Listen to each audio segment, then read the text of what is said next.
آج ہے 8 اکتوبر۔ فلسطین کی جنگ شروع ہوئے 1 سال ہو چکا ہے اور 1 سال کے ہوتے ہی اللہ تعالیٰ کی طاقت حرکت میں آئی ہے اور امریکہ میں 2 اتنے ہولناک واقعات ہوئے ہیں کہ دنیا پوری ہل گئی ہے۔ تو میں آپ کو وہ 2 واقعات سنانے لگا ہوں اور پھر میں آپ سے سوال کروں گا کہ بحیثیت مسلمان ہماری کیا ذمہ داری بنتی ہے۔ یہ واقعات سننے سے پہلے امریکہ کا تھوڑا سا نظام سمجھ لیجئے۔ امریکہ کی 2 ریاستیں ہیں جو براہ راست اسرائیل کے ساتھ ملوث ہیں فلسطینیوں کے اوپر بمبارمنٹ کرنے میں۔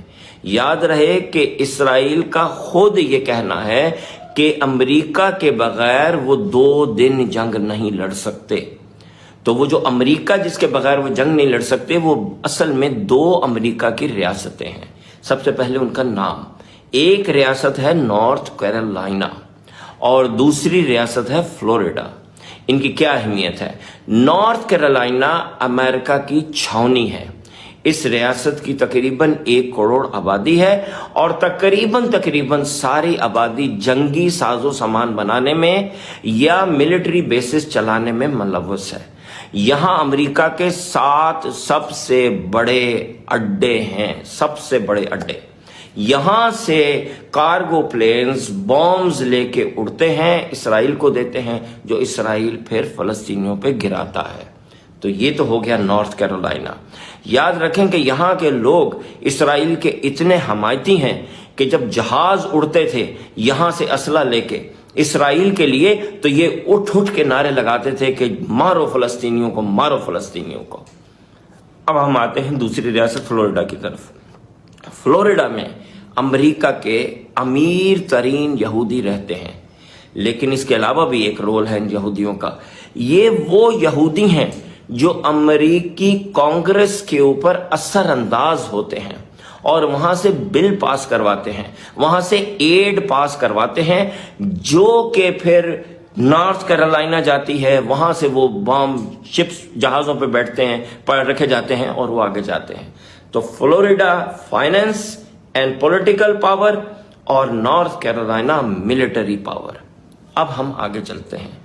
آج سے 10 دن پہلے اللہ تعالیٰ نے سمندر سے ایک بہت بڑا طوفان اٹھایا جس کا نام گوروں نے تو رکھا ہیلینا، لیکن ہم اس کو اللہ کا عذاب بھی کہیں گے۔ یہ طوفان سمندر سے اٹھا اور باقی کی ساری ریاستوں کو چھوڑتے ہوئے سیدھا ہٹ کیا، جیسے کوئی بہت بڑا بامبر ہے جو بم گرانے جا رہا ہے۔ اس نے سیدھا ہٹ کیا کس کو؟ نارتھ کیرولائنا کو۔ اور اب آج 10 دن کے بعد نارتھ کیرولائنا کی کیا سچویشن ہے یہ سن لیجئے، لیکن اس سے پہلے ایک مزے کی بات سنیے۔ ورلڈ بینک کا اندازہ ہے کہ فلسطین کو ری بلڈ کرنے میں $35 بلین لگیں گے۔ ٹھیک ہے، اب ہم آگے چلتے ہیں۔ تو یہ جو ہیلینا آ کے ٹکرایا نارتھ کیرولائنا سے اور وہاں پہ اتنی شدید بارشیں ہوئیں، اتنے شدید طوفان آئے، تو اس وقت 1 کروڑ نارتھ کیرولائنا کی آبادی میں سے 80 لاکھ بے گھر ہو چکے ہیں۔ نہ ان کے پاس پینے کو پانی ہے، یاد رکھیے فلسطین کو، نہ کپڑے ہیں، نہ کھانا ہے، نہ چھت ہے، کھلے آسمان تلے پڑے ہیں۔ اور امریکن گورنمنٹ کا اندازہ ہے کہ نارتھ کیرولائنا کو ری بلڈ کرنے میں کتنے پیسے لگیں گے؟ جی ہاں، $35 بلین۔ اب ہم یہاں سے موو کرتے ہیں اور آ جاتے ہیں فلوریڈا کی طرف۔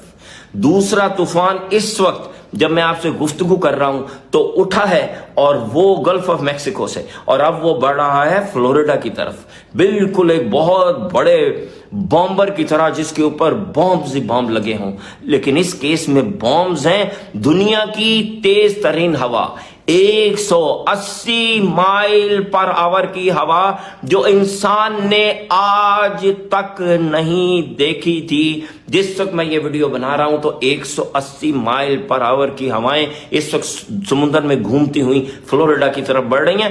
پوری فلوریڈا کی ریاست اس کے انڈر میں آ چکی ہے۔ 2 کروڑ 20 لاکھ آبادی ہے فلوریڈا کی، جس میں سے صرف 20 لاکھ بچی ہے۔ 2 کروڑ کی آبادی بے گھر ہونے والی ہے اتنا شدید طوفان آنے والا ہے کہ پوری ریاست خالی کر دی گئی ہے، اور اس کو ری بلڈ کرنے میں امریکہ کا کتنا خرچہ آئے گا؟ 200 بلین، 200 بلین ڈالرز۔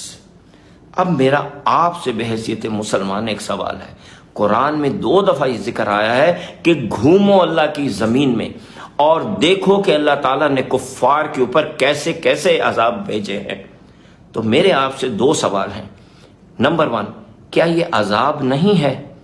دوسرا، کیا ہمیں اس عذاب کے بارے میں اپنے بچوں کو اور اپنے آس پاس کے لوگوں کو بتانا نہیں چاہیے تاکہ ہمارے دل میں خوف خدا پیدا ہو؟